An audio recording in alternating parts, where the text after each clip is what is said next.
Deuxième étape du Handicap Tour dans le Nord-Pas-de-Calais, ici à Vimereux.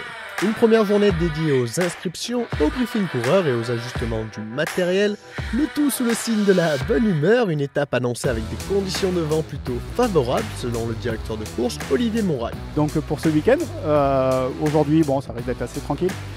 Par contre très bonne plage de vent demain la journée, surtout le matin et possible que ça continue l'après-midi. Et surtout dimanche, très bonne condition de vent pour toute la journée. La satisfaction cette année pour la FFVL, c'est le nombre de nouveaux participants. Ils sont plus d'une vingtaine sur cette étape à se rendre pour la première fois sur une Coupe de France de speed crossing. Parmi eux, pas mal de membres de l'association parisienne de la KIF.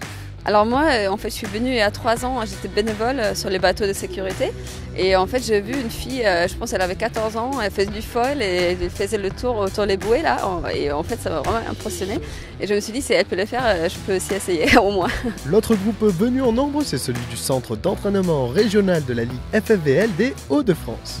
Donc là, sur la compétition de Vimereux, en fait, c'est des jeunes qui viennent du centre d'entraînement régional.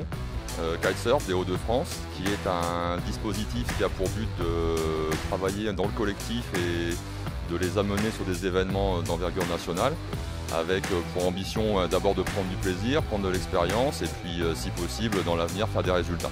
Prendre du plaisir en compétition, on l'a compris, c'est tout l'esprit de ce Speed Crossing FFVL version 2017. On se retrouve demain avec, on l'espère, les 20 nœuds de vent annoncés.